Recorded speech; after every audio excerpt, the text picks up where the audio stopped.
Welcome to Bon Appetit, where we make all of your dreams in the kitchen come true. Today we've got a really easy one for you. We're doing a southern style pimento cheese, which can be used as a spread or a dip or a makeup or sunblock or anyway. Let's introduce you to our ingredients. Here I have our pre-shredded cheeses. I've got about 8 ounces of yellow cheddar, about 8 ounces of white cheddar, and here for the kick of it, I've got 4 ounces of shredded pepper jack.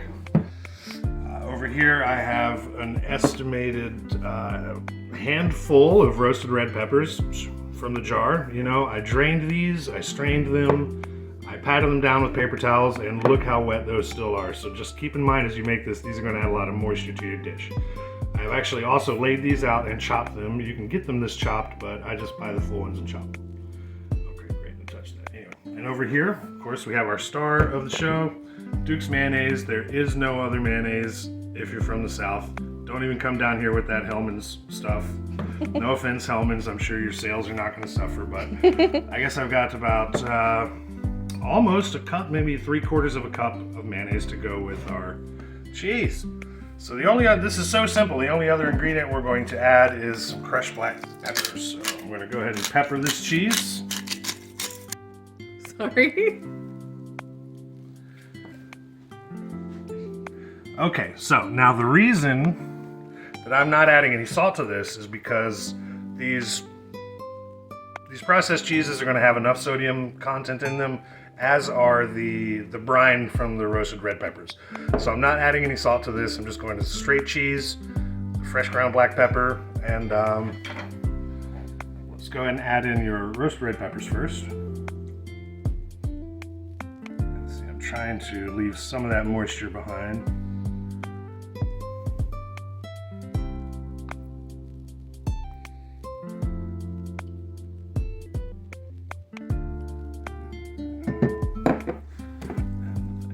I'm going to add half of this mayonnaise first.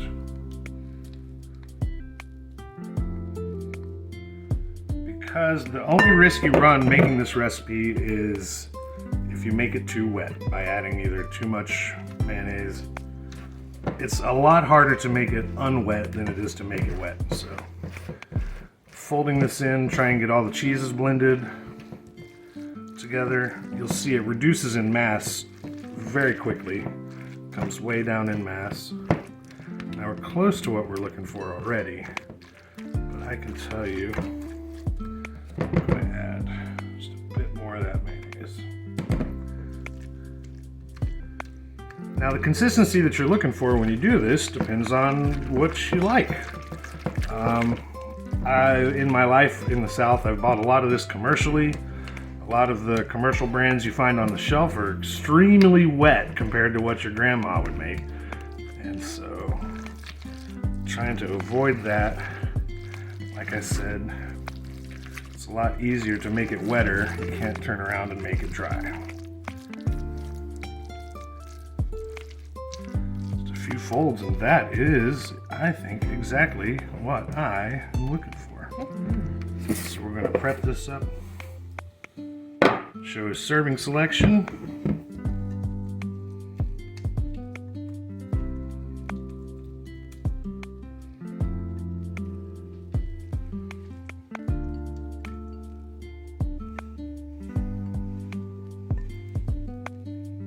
Voila. That's our finished product. We highly recommend serving with something like a baguette crostini or a vegetable crudité with these chopped carrots, you know, planked carrots, planked celery. So as always, thank you for joining us on Bon Appetit. We hope you enjoy this recipe at home. Please like, subscribe, and leave any recipes you'd like to see us make in the future in the comments below. God bless.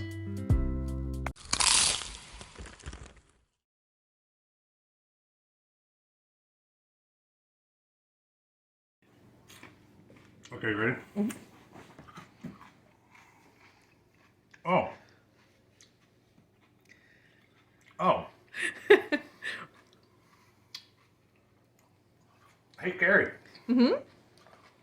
What kind of music does cheese like to listen to? R&B. It's good. Are we recording now? Mm-hmm.